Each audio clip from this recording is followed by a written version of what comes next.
Well, for National Dog Day, it's important to remember that our furry friends have also been adjusting to the new normal this year. Joining us now is Tamara Weddegrove, co-owner of Camp Bow Wow Live Oak, with some ideas on how to help pets adapt. Good afternoon.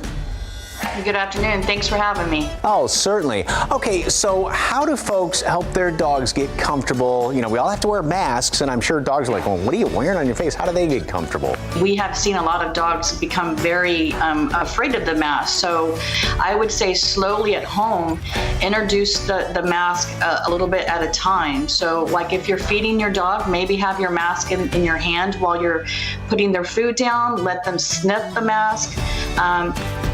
Let them see it on your face. You can, instead of just putting the mask directly on your face all at once, you can hang it from your ear. So a lot of folks have been at home a lot more. I saw a funny meme where it was the cats are saying, when are you going to get out of here? And the dogs are saying, oh, this is fantastic, you're home all the time. Well, eventually a lot of folks may be returning to the office. How do you get the dogs ready for that? I would start leaving the house without your dog. Now, I know it sounds cruel, but we have to work up his confidence. So leaving through different doors. Don't always go out the front door. Breaking up that routine a little bit kind of lets the dogs don't realize what's going on. Leave your house for short periods of time, maybe 5 minutes the first time, and come back home. Reward your dog with some type of play, a treat, good boy, and then, a little bit later, do it again. And each day kind of increase the duration that you're away from your dog. If your dog is used to being crated, crate them while you're at home and get them used to being in a crate once again. Ask your employer when you're going to be returning to work, so that way you know how long you have to work with your dog and to create a safe space. What are some of the common signs of separation anxiety? Excessive drooling. They'll be panting. They'll become whiny, bark a lot, destructive. They might tear up your couch all of a sudden they haven't been doing.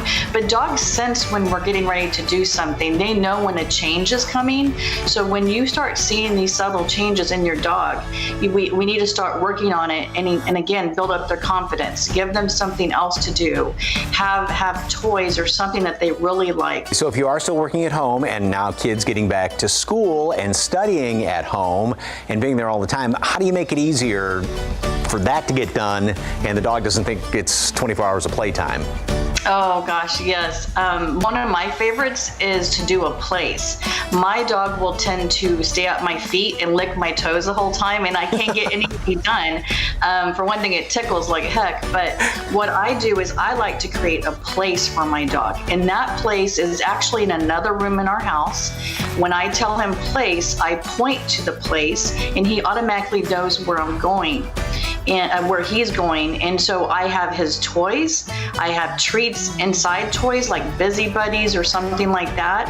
But I try to make his place fun, and it's always in the same place in the house. And very quickly, Camp Bow Wow.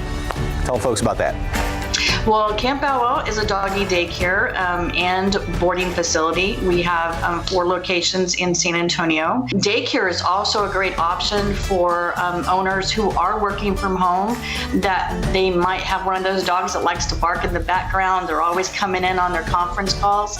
So just coming in and dropping them off before your work day at home begins is a great outlet for your dog. Okay, where can folks go for more information about Camp Bow Wow Live Oak? It's campbowwow.com/Live Oak. All right, Tamara, thank you very much. Nice chatting with you. Great advice. Thank you. Thank you.